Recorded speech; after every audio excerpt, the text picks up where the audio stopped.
मी सूरज नेमकर तुमचं स्वागत करत आहे. आजच्या व्हिडिओमध्ये आपण डिस्कस करणार आहे how to make a perfect college list. Already तुम्ही खूप जास्त व्हिडिओज वगैरे बघितलेले आहे, बऱ्यापैकी तुमची लिस्ट प्रिपेअर्ड आहे, बट अजून त्याला कसं परफेक्ट बनवता येईल याबद्दलचं डिस्कशन या व्हिडिओमध्ये करू. तो व्हिडिओ शेवटपर्यंत बघा. जसं आपल्या फ्रेंड सर्कल सोबत शेअर करा आणि चॅनलवर नवीन असेल तर नक्की चॅनलला सबस्क्राईब करा. तर बघा, आता कसं आहे, खूप सारे विद्यार्थी आमच्याकडे पण ऍडमिशन गायडन्ससाठी आहे. काही विद्यार्थ्यांची लिस्ट मी पर्सनली पण काढून देतो. फॅमिली फ्रेंड्समध्ये असतातच की सूरज काढून दे लिस्ट, आणि मी स्वतः पण ऍडमिशन केलेली आहे माझी, इंजिनिअरिंगची असो पॉलीची असो. तर माझं रिअलायझेशन काय झालं, कालचाच एक इन्सिडेंट सांगतो. एका स्टुडंटला पर्सेंटेज अराउंड 89 to 90च्या रेंजमध्ये. मी 12 वाजता लिस्ट काढायला बसलो, बनत आहे 2:30-3 वाजून राहिले आणि ती लिस्ट एक्सटेंड होते. अराउंड 100+ ऑप्शन झाले. आता याच्यामध्ये काय आहे काय नाही, मी गोष्टी फाइंड केल्या, ह्या सगळ्या गोष्टी मी तुमच्यासोबत शेअर करतो. आणि सगळ्यात महत्त्वाचं, काही गोष्टी अशा बोलणार आहे ज्याच्यामुळे तुम्हाला तिखट सुद्धा लागू शकते, थोडा कॉन्ट्रोवर्शियल सुद्धा वाटू शकते. पण ज्या स्टुडंटनी खरंच बसून लिस्ट बनवण्याचा प्रयत्न केला ना, तो स्टुडंट रिलेट करू शकणार की काय बोलले जात आहे. तर चला सिंपल पासून स्टार्ट करू आणि मग हळूहळू हार्ड वेनी जाऊया. सगळ्यात महत्त्वाचं बघा, ही गोष्ट खूप लोकांना नॉर्मल वाटणार, पण ही खूप रिअल आहे. मी प्रत्येक गोष्टीला एक एक्झाम्पल कोट करा. सिटी वाईज कॉलेजेसची लिस्ट तुमच्याकडे असायला पाहिजे. आता तुम्ही म्हणणार सर हे काय गोष्ट आहे. बघा, कालच एका स्टुडंटने मला एक लिस्ट व्हॉट्सअपला शेअर केली आणि मी जेव्हा त्याची लिस्ट बघितली, चांगली पर्सेंटेज आहे, 95% आहे. त्याला मुंबई, पुणे आणि नागपूर कम्फर्टेबल होतं. घाई गडबडीमध्ये काय झालं, पुणे पुणे पुणे केल्यामुळे मुंबईचं फक्त त्यांनी व्हीजीटीएस कन्सिडर केलं.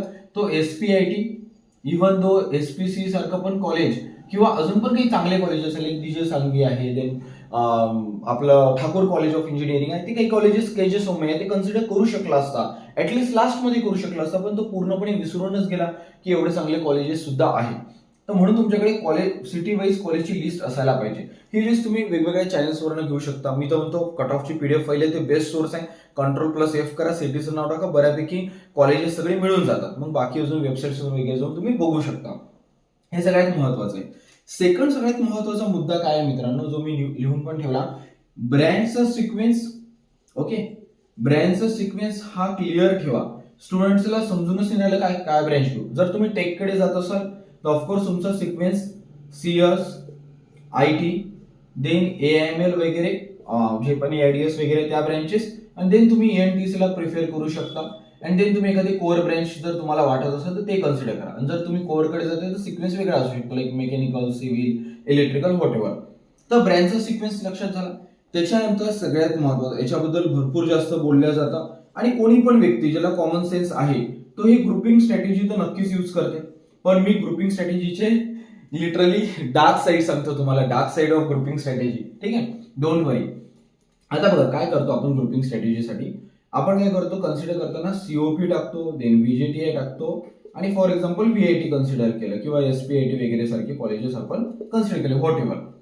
आता आपण काय करतो, COPचं CSIT पाहिजे तर CSIT टाकतोच. देन आपल्याला माहित असतं याचं पण CSIT. मग पुन्हा आपण खाली कुठेतरी जाऊन COPचं काय करतो, ENTC ऍड करतो किंवा अजून XYZ ब्रँच आपण ऍड करण्याचा प्रयत्न करतो. याच्यामुळे काय होते, कुठेतरी तुम्हाला रियालिटीला अवॉइड नाही करता येईल मित्रांनो. कालच्या ज्या स्टुडंटला पर्सेंटेज होते ते 90% आहे, बऱ्यापैकी 90s आहे. तर मी काय ऑब्झर्व केलं माहिती का, त्याच्यामध्ये एक गोष्ट की जेव्हा मी लिस्ट बनवत आहे तर मिनिमम 70 ऑप्शन्स पर्यंत एक पण कॉलेज लागणार नाही, कारण सगळं पर्सेंटेज 95%च्या वर आहे.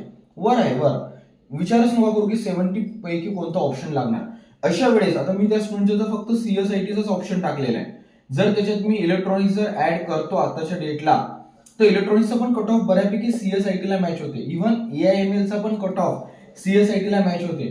तर 70 इंटू अजून जर 2 करतो तर 7×14, बापरे, ते किती होतात, 140 ऑप्शन्स होऊ शकतात. 140 कशाला, अजून याच्यात 70 ऍड करा, 210 ऑप्शन्स होऊ शकतात. कारण काय, 70 ऑप्शन्स इलेक्ट्रॉनिक्सची येऊन जाईल, 70 ऑप्शन्स आपले AIML किंवा याचे, चला 70 नाही येईल, कमी येईल, कारण AIML सगळ्या याच्यामध्ये नाही, पण जवळपास 150 ऑप्शन्स तयार होऊन जाईल. किती, 150 ऑप्शन्स तयार होऊन जाईल. आणि ह्या 150 पैकी एक पण कॉलेज लागणार नाहीये, हे आपल्याला माहित आहे. मग सर तुम्ही तर नेहमी म्हणता की ड्रीम कॉलेजेस ऍड करा. ऑफकोर्स मी म्हणतो ड्रीम कॉलेजेस ऍड करा, पण त्याच्यामध्ये ना थोडंसं एक लॉजिक यूज करा. काय लॉजिक यूज करा ते पण सांगतो मी. प्रत्येक गोष्ट थोडं लेंथी होऊ शकते व्हिडिओ, पण क्लॅरिटी. आता फॉर एक्झाम्पल मी लिस्ट बनवते ना, मी COPचं कन्सिडर करतो आणि VJTI ला एक कन्सिडर करतो.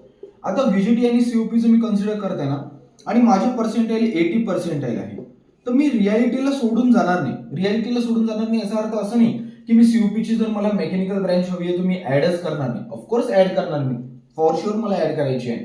पण मग मला असं वाटतं की मला मेकॅनिकल नाही मिळाली तर मला सिव्हिल चालेल, सिव्हिल नाही मिळाले तर हे ह्या गोष्टी मी कन्सिडर करणार. पण जर मला पर्सेंटेज मध्ये खूप जास्त तफावत दिसत आहे की नाही यार लागण्याची पॉसिबिलिटीजच नाही आहे, तर उगाच मी माझ्या लिस्टला खूप एक्सटेंड नाही करत. हा, जर टॉलरन्स कमीत कमी 3 ते 5% आहे तर मी समजू पण शकतो. समजा आता एखाद्या स्टुडंटला 92% आहे आणि क्लोजिंग जर 95 वर झाला तर हे त्याच्या ड्रीम कॉलेजमध्ये नाही आहे, हे त्याच्या टार्गेट कॉलेजमध्ये येते. कोणत्या कॉलेजमध्ये ते target. So there is a difference between target and dream colleges. तर आता काय होत आहे, तुम्ही काय करताय की ग्रुपिंग स्ट्रॅटेजीच्या नादामध्ये तुम्ही काही विद्यार्थी सांगा मला, खरंच तुमची लिस्ट ना 200 ऑप्शन प्लस जात आहे. याच्यामुळे काय होईल, ऑप्शन फॉर्म फिल करताना प्रॉब्लेम नाही. चला आपला कामच ते ऑप्शन फॉर्म फिल करायला आपल्याला दिलेच 3 दिवस आहे, 2-3 तास देऊ आपण ऑप्शन फॉर्म फिल करणाऱ्या सायबर कॅफेवाल्याला 200, 300, 500 रुपये देऊन देऊ. पण प्रॉब्लेम काय मित्रांनो, एवढी मोठी लिस्ट बनवताना काही सेन्स नाही. त्याच्यापेक्षा या सगळ्या काही गडबडीमध्ये काय होते, जे कॉलेजेस चांगले मिळू शकते, जिथे आपण अजून डोकं लावू शकतो, ते सगळ्या गोष्टी आपल्या डोक्यातून जात आहे.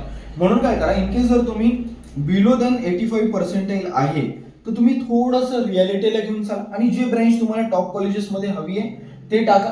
आणि ते जर लागत नसेल तर तिथल्या तिथे बघून घ्या की त्या कॉलेजमध्ये मला दुसरी ब्रँच चालणार का. जसं सीओपीचं जर बघायला गेलं तर मला मेटलर्जी चालणार का, इन्स्ट्रुमेंटेशन चालणार का, आणि चालत असेल आणि कट ऑफ मॅच करत असेल तर नोट डाऊन करून ठेवा की हा ह्या कॉलेजमध्ये मला ही ब्रँच मिळू शकते. तुम्ही काय केलं, स्वतःसोबत ही व्हॉट्सअपवर ग्रुप बनवलेले आहे की सेफ कॉलेजेस, टॉप कॉलेजेसमध्ये कोअर ब्रँच मिळते. तुम्ही काय करतो, त्या स्टुडंटचा कंट्रोल+F करतो, सॉरी कंट्रोल+C करतो, कॉपी करून घेतो. फटकन मी बघतो की या विद्यार्थ्याला मराठवाडा मित्रमंडळमध्ये मेकॅनिकल मिळू शकते, अरे JSPM ताथोडीमध्ये मेकॅनिकल मिळू शकते 90% वर.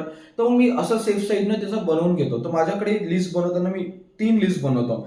एक लिस्ट एकदम प्रॉपर, एक लिस्ट मध्ये मी ना की कोणकोणते कॉलेजेस अदर ब्रँचेस साठी मिळू शकतात आणि तो विद्यार्थी तो कम्फर्टेबल आहे का. तर तुम्ही स्वतःला पण विचारा की मला CSIT समजा इथे कुठे नाही मिळत आहे, पण JSPM मध्ये मला ENTC किंवा इलेक्ट्रॉनिक्स मिळते तर मी कम्फर्टेबल आहे का. असं थोडंसं स्ट्रॅटेजिकली जा. उगाच ग्रुपिंग करण्याच्या नादामध्ये लिस्ट खूप मोठी एक्सटेंड करू नका, थोडं अवॉइड करू नका रियालिटीला. आणि जर तुमचे 90% प्लस आहे तर तुम्हाला थोडं तर डोकं खपवावं लागेल. कारण सगळ्यात जास्त प्रॉब्लेम माहिती आहे का, 65% किंवा 85% आहे ना, त्या स्टुडंटसाठी नाही जात किंवा ज्याला 85% आहे पॉलीमध्ये. सगळ्यात मोठं डोकं लागतं ज्या स्टुडंटला 95% प्लस आहे किंवा 90% प्लस आहे. कारण तिथे तुम्हाला खूप जास्त डिसिजन्स कंटिन्युअसली घेत जावं लागतं. आला तर ग्रुपिंग स्ट्रॅटेजीला फॉलो करायचंय पण रियालिटीला नाही सोडायचंय. तर don't take it in a wrong way की सूरज सर काहीतरी वेगळंच सांगत आहे की ग्रुपिंग स्ट्रॅटेजी फॉलो करा. ग्रुपिंग स्ट्रॅटेजी घेऊन चाला पण थोडं रियालिटीला पण सोबत ठेवा. उगाच आपली लिस्ट खूप मोठी एक्सटेंड करत बसू नका. आणि अगेन जेव्हा आपण कॉलेजची लिस्ट बनवतो ड्रीम कॉलेजेस ठेवा, टार्गेट कॉलेजेस ठेवा आणि सेफ कॉलेजेस तर असलेच पाहिजे. आय होप याच्यातून क्लिअरिटी आली असेल. आता थोडं बेसिक काही पॉईंट सांगून देतो ते तुम्ही लक्षात ठेवा. हे मला थोडं व्यवस्थित अजून एक्सप्लेन करायचं होतं म्हणून थोडा वेळ घेतला. आता फोर्थ काय करा तुम्ही माहिती आहे का, कॉलेजचा जो इन्स्टिट्यूट कोड आहे तो 100% चेक करा. कारण आता बघा पुणे विद्यार्थी गृह नाशिकला पण आहे जोपर्यंत मला माहिती आहे, आणि पुण्याला पण आहे, वालचंद सोलापूरला पण आहे, सांगलीला पण आहे, देन DY पाटीलच्या ब्रँचेस काही कोल्हापूरला पण आहे आणि इथे पुण्याला पण आहे. तर इन्स्टिट्यूट कोड नका चुकू देऊ, ब्रँच कोड चुकू नका देऊ, ह्या सगळ्या गोष्टी लक्षात ठेवा. आणि जे स्टुडंटनी TFWS ला यस केलेला आहे त्यांनी फक्त TFWSच ब्रँच कोड नाही टाकायचा आहे, तर विदाउट TFWS चा पण ब्रँच कोड टाकायचा आहे. तर तुमच्या ऑप्शन फॉर्मची लिस्ट अजून मोठी होऊन जाईल. हे लक्षात आलं. देन पाचवा सगळ्यात महत्वाचा मुद्दा जो मी मेन्शन केलेला आहे, हा यावेळेसचा कट ऑफ वर जाणार आहे असं सगळेजण म्हणत आहे. ऑफकोर्स जाण्याची पूर्ण पॉसिबिलिटी आहे कारण रजिस्ट्रेशन खूप जास्त स्टुडंटचं झालेलं आहे. तर अशा वेळेस मिनिमम 5 to 8% टॉलरन्स ठेवा. आता टॉलरन्स काय असते, प्लस मायनस.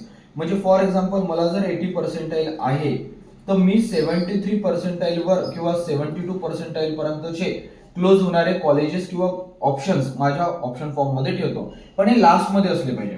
नेहमी स्ट्रॅटेजी तर सिंपल असली पाहिजे, टॉप टू बॉटम म्हणजे तेच की चांगले बेस्ट कॉलेज बेस्ट ब्रँच वर असली पाहिजे, बेस्ट कॉलेज बेस्ट ब्रँच असं वरून खालीच जायला पाहिजे. कधी असं नसलं पाहिजे की एखादा म्हणजे कॅज्युअल कॉलेज किंवा एखादं नॉर्मल कॉलेज वर आलं पाहिजे है ना, लिस्ट प्रेफरन्स कॉलेज कधी वर नाही आलं पाहिजे. तर हे काही गोष्टी फॉलो करा. आय होप क्लॅरिटी आली असेल. समराईज मी करून देतो. बघा समराईज एकच आहे मित्रांनो की लिस्ट बनवताना तुम्हाला मेजॉरिटी ऑफ जे स्टुडंट असेल, फक्त आपण 95% वरच्या स्टुडंटला जर सोडलं किंवा 90च्या वरच्या, तर मला असं वाटतं की जो मेजॉरिटी ऑफ स्टुडंट ग्रुप आहे 90च्या खाली तर तुम्ही एक इमॅजिन करा की तुम्हाला टॉप 50 ऑप्शन्स नाही मिळणार आहे ड्रीम कॉलेजेस फॉर शुअर. ते फक्त आपण आपल्या सेफ्टीसाठी किंवा मनाच्या समाधानासाठी टाकतोय. तर मेजॉरिटी ऑफ तुम्हाला लक्ष कुठे ठेवायचं ते सांगतो.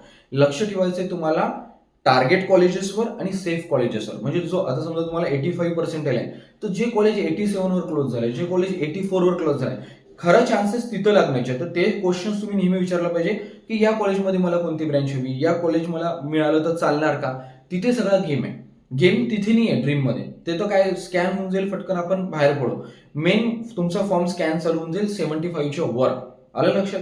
आय होप हे रियालिटी काही गोष्टींना काही लोकांना पचणार नाही, पण ही रियालिटी आहे तर घेऊन चाला. अजून पण काही डाऊट्स असेल तर विचारू शकता. अँड व्हिडिओ बघण्यासाठी धन्यवाद. Thank you so much. आणि चॅनलवर नवीन असेल तर नक्की चॅनलला सबस्क्राईब करा.